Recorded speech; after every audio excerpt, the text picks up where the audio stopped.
okay, you continue clicking. We'll keep clicking. Click outside here, you zoom in, then for this you ensure that you come to the sketch vertex. You can also choose to uncheck the image so that you see clear. You left click, you zoom in to this point, also left click, right click and finish sketch. Okay, so remember that we keep periodically save our work, so I hit on Control Save. Okay, then come to editor and save edit. All right, so far so good. This is the footprint. This is what I'm doing. You can see it, and note that it's georeferenced to scale. Okay, now once I check back, you see that it's overlaying on the image perfectly. So these tracing activities. Supposing you want to highlight these two structures at the same time, in order to delete or do any other function with it, you click on this black arrow, then you from outside you left click and drag, then you select. Now the reason why I did this because I want to show something.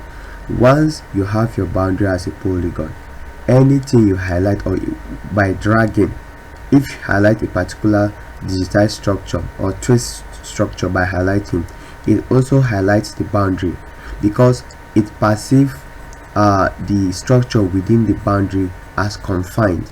So you can singly, even if you want to singly select it, you see that the boundary is highlighted. Then there's a drop down option here, you pick it and it will ask you to select. So you select this. I want to highlight this structure, so I select that. I repeat again, when you select this by left clicking, because of the boundary, it gives you double option, so you click here. But if you just want to do it expressly, you can simply uncheck the fence or the boundary, then you can click it directly, or you can highlight the two and click it at the same time. But once your boundary or fence is checked and it's a polygon, it's a polygon, once you highlight, it picks up with it. So you should know the difference, because if you should delete, for instance, I delete, you see the boundary will be deleted as well. So what you do, you do Ctrl Z, it comes back. Okay, now that is that. And I want to also show us something again. If you can see here at the left of my screen, the layers, while if you zoom into the raster image, you discover that you have some portion of uncompleted structures. So you can actually add up some layers while you're digitizing or while you're doing your design. How do you do that? And stop editing. Okay, then you come to your windows and locate catalog. Are you following? Okay, now remember that our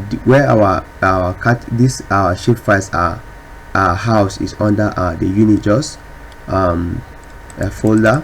So I'll try to scroll down to search for my Unijust. It could be quite taxing. Look at it's here, Unijust. What this does is that the catalog actually arranges the file in a form of alphabetical order. Okay, so the name you use to save your folder, it will be arranged alphabetically. So it's here, this is Unijust, then this is Unijust slash SSP. That is where our shape file is. So you click this is the file database you created, you click further. Now it will bring you to file database, and we want to include uncompleted structures under under structures. So I will left click on structures, right click and go to new, and I'll create a feature class. Okay, let's allow it to load. Then I type uncompleted underscore building. It's a polygon feature. Sorry, the building I didn't spell it right. Building polygon feature, geometry, M value activated, Z value activated. That is M for 2D, Z for 3D. I'll next it, next it, next it, and then I have my name, name. Then I come here and select the field as text, then I finish. Okay, now there you have it. It also is here now, uncompleted building. So we can actually auto hide this by pinning it down. So what we do is that you can actually come to a particular layer, right click and locate edit features and start editing, or you can just come to the editor and start editing. You have two options. So I can actually come to uncompleted building, right click, edit features and click on start editing. It brings me back here. Then I'll now choose a color for it. Maybe I would like to choose let's say gray. Do we use gray?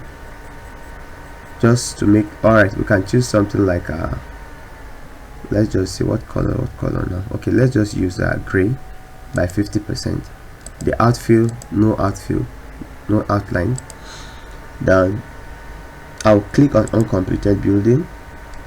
It's on polygon. I'll zoom into the portion where the structure is more of like an L shape.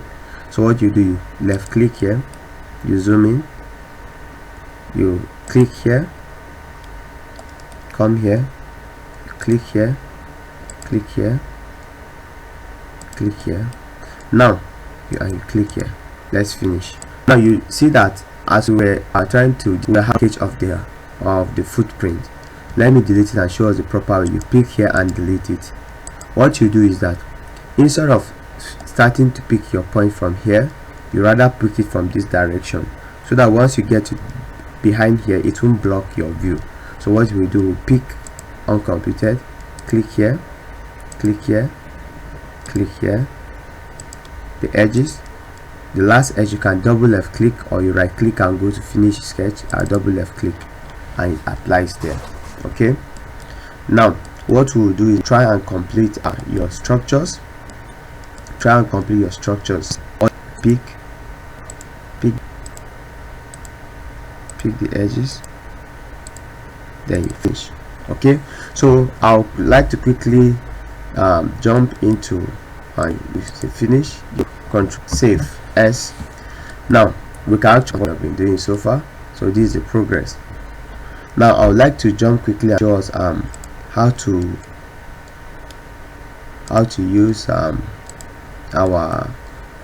to trace S roads. So let's check back our raster image. Now if these are the road here, which you can tell me that's our arterial road for now, it's actually a dual lane road. So we are using line to trace it. What we'll do is that we'll trace the median or the island of the road. We trace the island. After we trace the island or the median, now effect changes, now effects G. So that's what we'll be doing. Okay, so let's dive into it. You pick arterial road. Before we start, I would like to give the road a color that is visible. The arterial road, you left click on this. Why not let's give it a red color, something that can be seen easily on the image. So this is what we do. This is the extent of your image, so we can decide to start picking it from here. Now what I advise for roads is you come to your editor, come to this is trace. You actually select this and locate arc segment. We use arc segment. So what we do, we zoom into the image.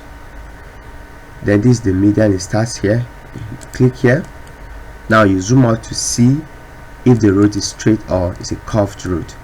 Now you discover that the road is not looking that straight, but we can actually manage to give it a straight line here like this. So what you do, since you're under arc segment, you can also use arc segment to form straight lines. You double left click twice. Okay, so you click 1, 2, it applies for straight line. Now we extend and see it's also, this also slightly straight. You left click 1, left click twice. But when we come to this extent, you see that's forming a curve. So So what we'll do